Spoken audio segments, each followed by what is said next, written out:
First of all, I've got to apologize for making so many political posts as of late. There's just been so much going on that I guess it's gotten me onto a few rants. As most of you probably know, I try to remain in the center. I try to be neither Democrat or Republican, left or right, but I'm certainly left-leaning in a lot of ways, but not always. Certainly not today.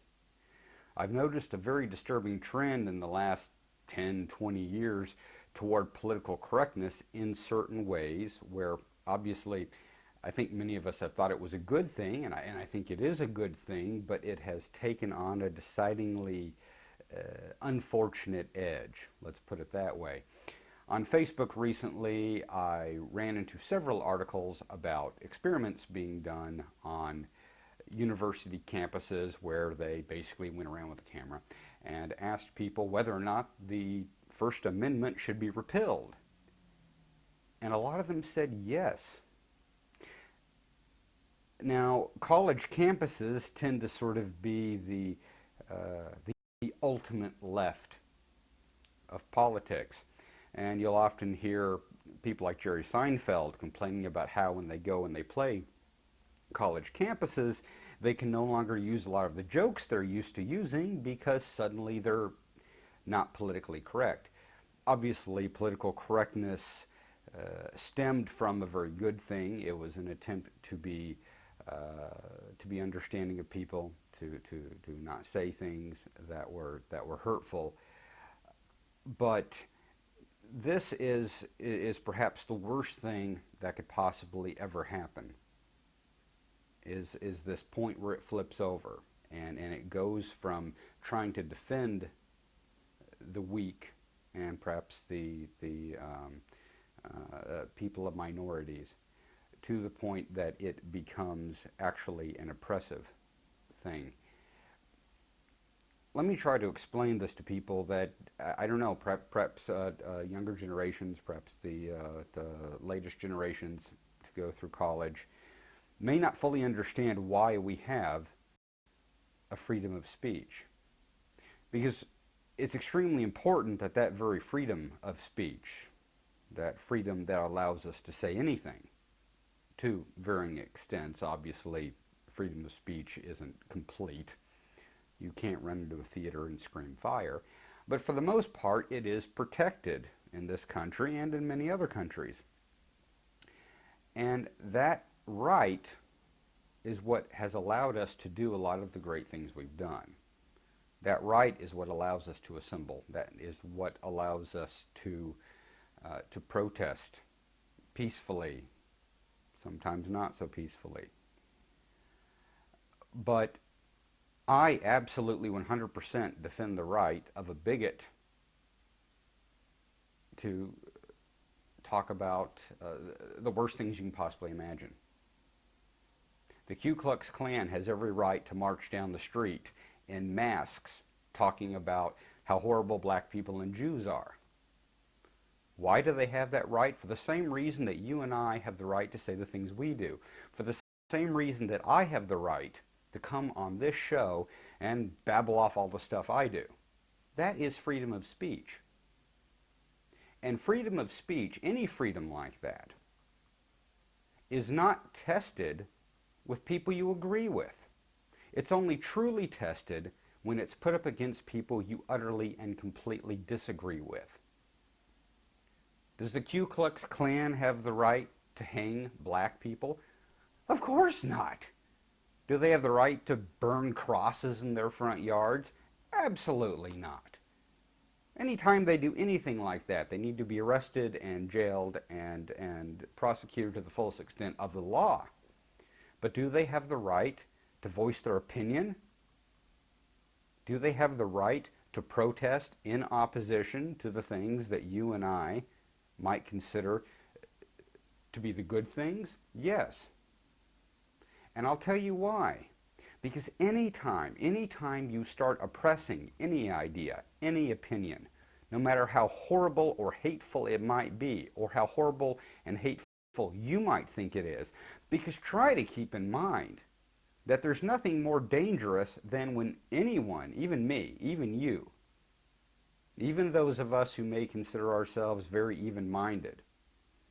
Anytime we start gaining any power over what other people do and say, that is a dangerous thing. We are highly fallible creatures.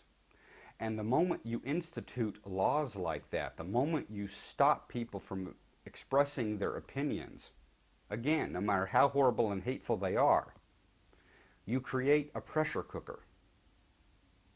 Because those thoughts and opinions do not cease. If nothing else, you just cut off your knowledge of them. And unfortunately, and I'm very sad to say this, but that's very much the way the liberals have a tendency to do things. They want to sweep everything under the carpet. They want to whitewash it. They want to cover it up so that we don't see it anymore. Now, that's not what they mean. What they think they're doing is saying, I can abolish racism by destroying the words we use, by abolishing racial slurs, by keeping you from expressing yourself in a bigoted way. And that does not end racism. And that will never end racism. It won't end anything. You just make it worse. You just make those people who have those opinions and feel those ways even more hateful and even more resentful of people who are trying to keep them from saying things that they feel they have the right to say. So please, this is extremely important for all of us, both the left and the right, to remember. Now, admittedly, it's hypocritical on both ends. Conservatives have a great tendency to say, we want freedom of speech, until it comes time to saying either Merry Christmas or Happy Holidays. Like that ever made a difference. When I was growing up, people said both and nobody thought anything of it. They will suddenly get very, very testy when it comes to certain religious things. Oh, well, you don't have the right to say that, even though we should have the right to say everything. But the liberals are every bit as bad in their own way. Because all they do is they try to control what everyone says, as if somehow controlling what everyone says is going to control their thoughts. And thoughts lead to actions. And those actions can be highly catastrophic. And unfortunately, I am seeing, particularly in American society, this point where we are under a bit of a pressure cooker. I think that part of the reason right now we're seeing the conservative right seeming so utterly absurd and out of control is a result of that. I think that a lot of these people that are perhaps, and I'm talking about Republicans here, they may perhaps be viewed as being racist, and I don't think they are racist. I think very few of them are genuinely racist. But when you are told not to say this and not to say that, it can become worse and worse inside you. And I find that for all of us. When I was growing up, black people were called black. Now, this is an interesting example because it has the most changing history. Obviously, we know what blacks were called back in the mid-1800s. Right up through, well, unfortunately, in many places through the mid-1900s and even to now sometimes. Then they were called Negroes. And that lasted some years, and then that became politically incorrect. This whole political correctness thing is not exactly new. Then they were called colored. And then they didn't want to be called colored anymore, and we started calling them black. They were black, whites were whites, etc., etc. And most people have a tendency to want to use the vocabulary they grew up with. When they suddenly decided blacks needed to be called Native Americans, I'll admit I kind of drew the line. I have no problem with the term Native American, but I'm sorry, African American. I'm getting onto another subject there. But African American is way too long to say. I don't personally know any blacks who even use the term unless they're having certain types of conversations. They will tend to refer to each other as blacks. I think a lot of us kind of hit that one and went, Okay, that's a great term, but man, it's not real practical. Uh, but the fact of the matter is, when you run, if you were to, or rather, when they did try to institute this on people who were used to calling them coloreds, they resisted that. Now, did they resist it because they were racist? No, they didn't resist it because they were racist. We always have the tendency to resist people coming in and telling us, okay, now you've got to start saying this. Now you've got to stop doing this and start saying that. It can irritate anyone. And the left can get very, very high and mighty on telling people exactly how they should be referring to things.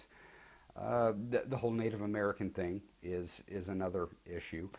Um, all the natives I've ever known like to be called natives. They don't like to be called Native Americans. It's almost a slap in the face to some of them to feel they even need to use the term Americans, and then it's too long to say. They're natives. They're natives.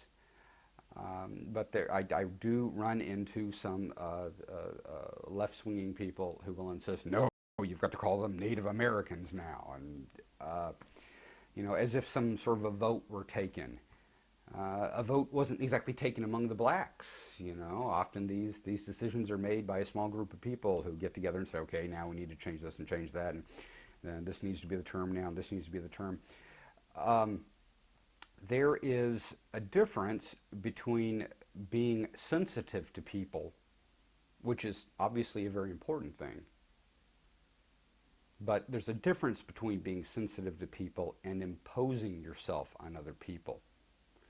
And we more left-swinging people have a tendency to try to impose our way of doing things and saying things on the right. They do the same thing. We both do the same thing. But coming back to the original point, this is why we have freedom of speech. And this is why it is so incredibly important. And the idea of trying to, by law, telling people that they cannot refer to things in certain ways, and they cannot use certain terms, and they cannot have, for all I care, horribly bigoted speeches against Jews or Christians or blacks or whites or anyone. That is everyone's right to do. I may not agree with you. I may even do a video about how much I don't agree with you, because that's YouTube, and that's the freedom of speech we have on YouTube, which I know can be limited at times. But so far, it doesn't seem to have been infringed on a whole lot, at least not for me. I'm the Urban Omnist. I'll see you guys on the next one.